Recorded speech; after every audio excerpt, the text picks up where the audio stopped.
ధర్మరాజు చేత అడిగిస్తాడు, నీకు ఉండేటువంటి సందేహాలన్నీ కూడా తీర్చుకోవాలి. అప్పుడు భీష్ముడు ధర్మరాజులు చేసినటువంటి ఉపదేశంలో ఏదైతే ఉన్నాయో అదంతా కూడా శాంతి పర్వం కింద మనకి ఉంది.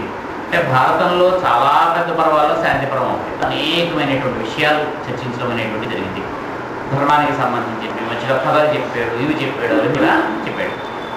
ఆ చెప్పేటప్పుడు అంటాడు, ఇలాగ ధర్మరాజు అడిగితే, నీ పక్కన ఉన్నటువంటి వాడు ఎవడో నీకు తెలిసిన కృష్ణుడు అంటేను సాక్షాత్తు శ్రీమన్నారాయణ, ఆయన భూమి మీదకి దిగొచ్చాడు, ఆయన్ని పక్కన పెట్టుకుని నువ్వు నగరం ఏమిటి, ఇవన్నీ ఆయనకి తెలుసు, ఆయనకి తెలియని కాదు అని చెప్తూ అప్పుడు కృష్ణుడి యొక్క గొప్పతనం గురించి కృష్ణుడు ఎదురకుండా చెప్తూ విష్ణు సహస్రనామాన్ని చెప్తారు ఆయన. అలాగా శ్రీకృష్ణుడి యొక్క సమక్షంలో నారాయణుని కీర్తిస్తూ భీష్ముడు చెప్పినటువంటి ఇది. అంటే భీష్ముడు కూడా సాక్షాత్తు నారాయణ యొక్క అంశ కిందే చెప్తారు మనకి. వ్యాసుడు ఒకడు, భీష్ముడు ఒకడు. అంటే భారతంలో మొత్తం మీద కృష్ణుడు అంటే ఏమిటి అనేది తెలుస్తున్నటువంటి వాడు ఇద్దరే.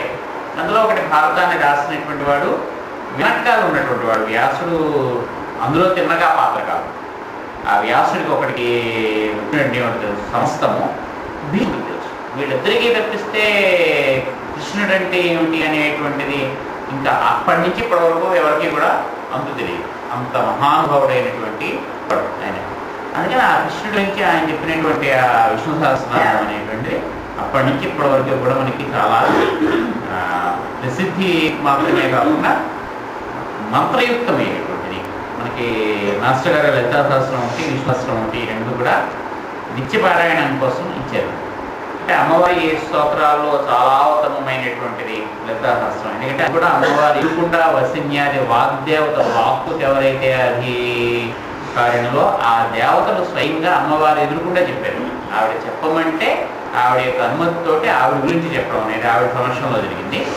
అలాగే కృష్ణుడు ఎదురుకుండా భీష్ముడు, సాక్షాత్తు శ్రీమన్నారాయణ యొక్క అంశగా చెప్పబడేటువంటి భీష్ముడు, ఆయన కూడా కృష్ణుడి గురించి చెప్పడం అనేటువంటిది. అది ఇది రెండు కూడా మంత్రభూతములైనటువంటి వాటి కింద చెప్తారు.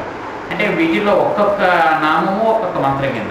అందులోనూ ఈ విష్ణు సహస్రనామం 108 శ్లోకాల్లో ఉంటుంది మనకి. ఈ 108 చాలా ముఖ్యమైనటువంటి మనకి. ఎందుకంటే 9 అనేటువంటి మనకి పురాణాలు చాలా ముఖ్యమైనటువంటి సంఖ్య. మామూలుగా మనం జపం చేసేటువంటి జపమాలలో కూడా 108 ఉంటాయి. అంటే మనకి ఉండే లెక్క పెట్టినా కానీ ఆ 8 ఎక్స్ట్రా. ఎందుకంటే మనం ఒక్కొక్కసారి లెక్కలో తప్పు పెట్టినా ఏమైనా కానీ ఆ 8 మనకి దానికోసం పెడతారు. ఆ 108 కింద మనకి లెక్క మొత్తం అన్నిటికీ కూడా. అంటే 108 అనేటువంటిది చాలా పవిత్రమైనటువంటిది.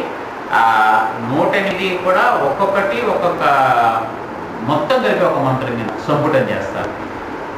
అందులో ఉండేటువంటి పేర్లన్నింటినీ విడిగా ఒక్కొక్క నామాన్ని కూడా ఒక్కొక్క మంత్రం కింద అనేటువంటిది ఉంది.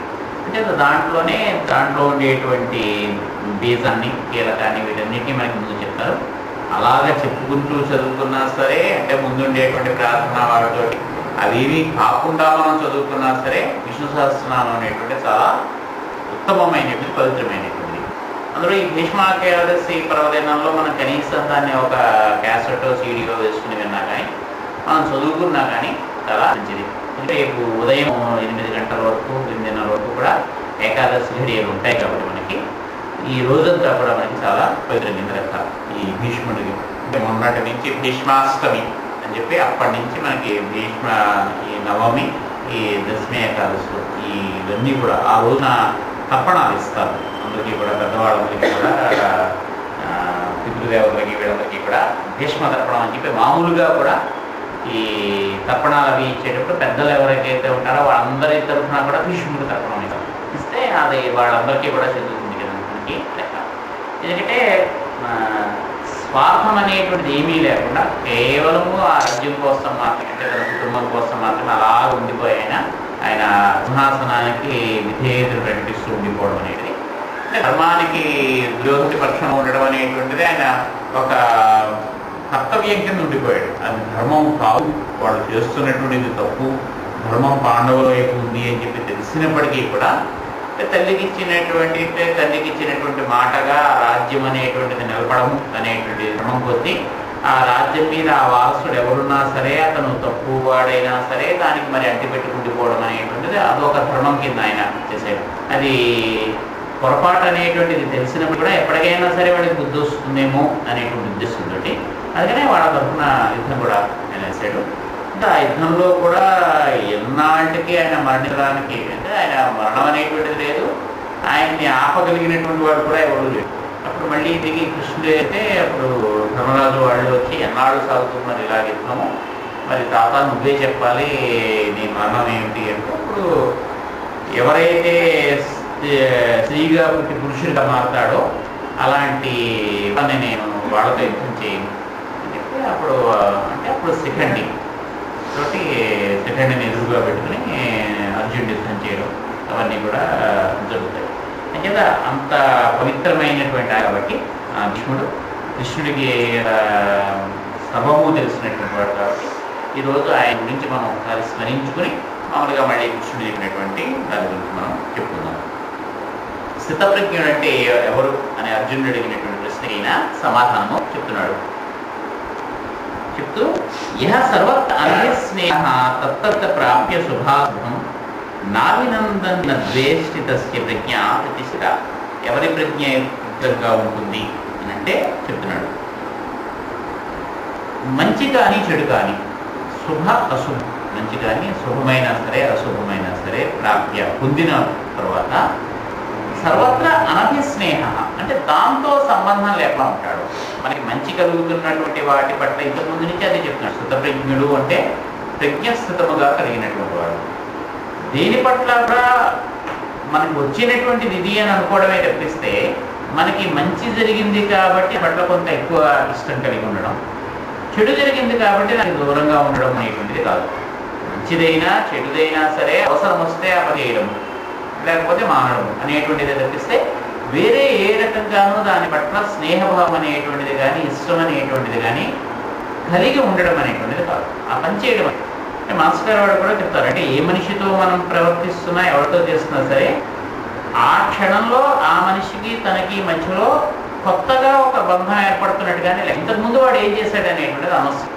ఆ సీట్లో కూర్చున్నటువంటి వాడు దుష్టుడా దుర్మార్గుడా మనకు అనవసరం. ఇప్పుడు ఈ పని జరగడానికి వాడు ఎగిరిగలుగుతాం.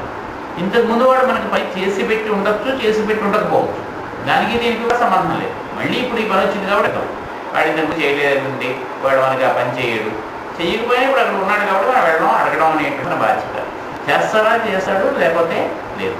అంటే వాడు చేస్తాడు చెయ్యడు అని చెప్పి ముందే మనం అనేసుకుని వాడిని పక్కకి నెట్టేసి ఇంకోటి ద్వారా మనం పని చేయించేసుకుందాము అనేటువంటిది కాకుండా వెళ్ళడము అడగడము.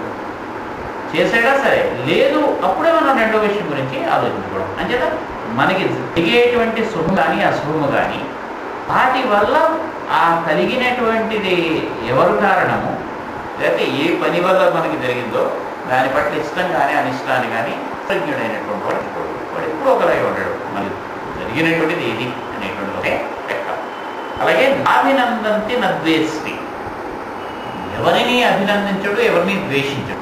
అభినందించడం అంటే ఎవరైనా మంచి పని చేస్తే నువ్వు బాగా చేసేవో అని అనకూడదని కాదు.